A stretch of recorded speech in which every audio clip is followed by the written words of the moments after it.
সামাজিক দায়বদ্ধতার জায়গা থেকে এখানে এসেছি মশক নিধন কর্মসূচি উদ্বোধনের জন্য। আপনারা জানেন মাহে রমাদান চলছে, কিন্তু এই রমাদানের যে পবিত্রতা পরিচ্ছন্নতা, এই রমাদানের যে পরিবেশ, আপনি তারাবির নামাজ পড়তে পারতেছেন না। তারাবির নামাজে মশা দারুণ ভাবে আক্রমণ করছে, মানুষ ছটফট করতেছে।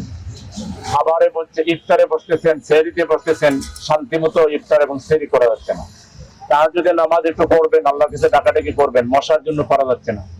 অথচ একটা সিটি কর্পোরেশন আছে, সরকার আছে, সরকার নতুন করে সিটি কর্পোরেশনে রাজনৈতিক প্রশাসক বসিয়েছেন।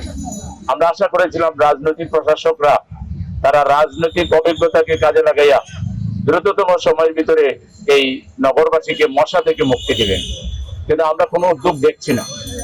আমরা সেজন্য আমাদের দায়বদ্ধতার জায়গা থেকে আমরা যতটুকু সম্ভব এই পরিষ্কার পরিচ্ছন্নতা মশক নিধনের কার্যক্রম হাতে নিয়েছি। এটার দুই তিনটা উদ্দেশ্য। একটা হলো জনগণকে সচেতন করা, অন্যতম উদ্দেশ্য। আর মূল উদ্দেশ্য হলো সরকারকে স্মরণ করিয়ে দেওয়া, সিটি কর্পোরেশনকে স্মরণ করে দেওয়া যে আপনাদের কিছু দায়িত্ব আছে।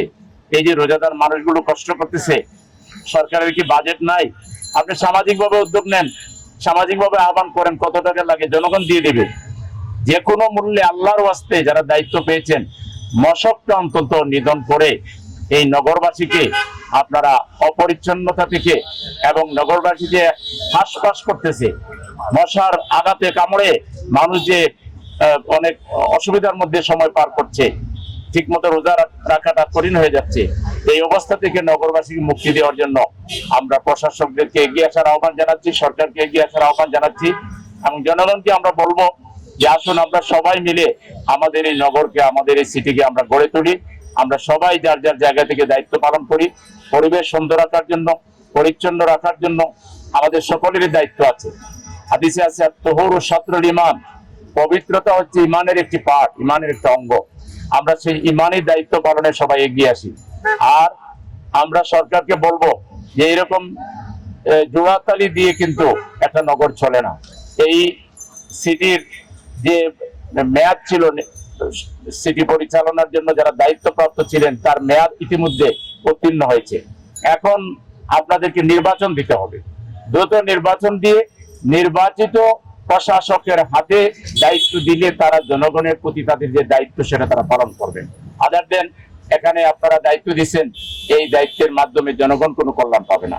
আমরা চাই জনকল্যাণ। আল্লাহ তাআলা এই মাহে রমাদানে কোরআন নাজিল করেছেন, সেই কোরআনেরই একটা আয়াত হচ্ছে আউযু বিল্লাহি মিনাশ শাইতানির রাজিম, কুনতুম খায়রা উম্মাতিন উখরিজাত লিন-নাস, তোমরাই সর্বোত্তম জাতি, তোমাদেরকে আনা হয়েছে মানুষের কল্যাণের জন্য। আসুন মানব কল্যাণকে সবার উপরে জায়গা দেই, মানুষকে আমরা শান্তি দেই, মানুষকে স্বস্তি দেই, মানুষকে নিরাপত্তা দেই।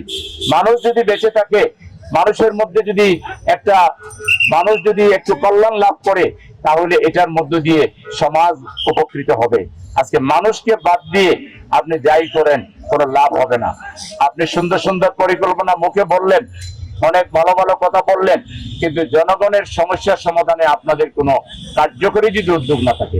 আজকে প্রশাসক নিয়োগের তো বেশ কয়েকদিন হয়ে গেল, আমরা তো শুনেছিলাম যে সবার আগে আপনারা মশক নিধনের কার্যক্রম দিবেন, তো কেন নিচ্ছেন না? রমজান চলে যাচ্ছে, মানুষ তো কষ্ট করতেছে। আমরা আজকের এই সমাবেশ থেকে, আজকের এই মশক নিধন কার্যক্রমের এই উদ্বোধনী অনুষ্ঠান থেকে আমাদের সিটি কর্পোরেশনের যিনি প্রশাসক হয়েছেন, দায়িত্বে যারা আছেন, তাদেরকে বিনীত অনুরোধ করছি, আপনারা আগামীকালকে থেকেই মশক নিধনের কার্যকর উদ্যোগ নিয়ে এই সিটিবাসীকে আপনারা উদ্বেগ থেকে, উৎকণ্ঠা থেকে এবং একটা অসুন্দর পরিবেশ থেকে আপনারা রক্ষা করুন। আপনারা মাহে রমাদানের কথা চিন্তা করে, আল্লাহ তাআলা কত বড় বারাকা দিয়েছেন মাহে রমজানে, কোরআন নাজিল করেছেন, শবে কদর দিয়েছেন। মানুষ একটু শবে কদরটা পালন করবে, মানুষ একটু ইতিকাফ করবে, এই মশার জন্য কি করা যাবে? আপনারা এই আগামী 4-5 দিনের ভিতরে গোটা সিটিকে মশক মুক্ত করার জন্য কার্যকরী পদক্ষেপ নেবেন, এই আহ্বান জানিয়ে আজকের এই আয়োজনের জন্য আমাদের জামাত ইসলামী ঢাকা মহানগর উত্তরের পূর্ব শাখাকে আমার পক্ষ থেকে আন্তরিক ধন্যবাদ জানিয়ে নগরবাসীকে আমরা মাহে রমাদানের শুভেচ্ছা জানাচ্ছি, এবং আমরা আশ্বস্ত করছি আমরা এই নগরীর জনগণের সাথে ছিলাম, আছি এবং থাকবো। আমাদের জান প্রাণ দিয়ে আমরা এই নগরের মানুষের কল্যাণে আমাদের সবকিছু করার জন্য আমরা চেষ্টা করব। আল্লাহ যেন আমাদেরকে কবুল করেন।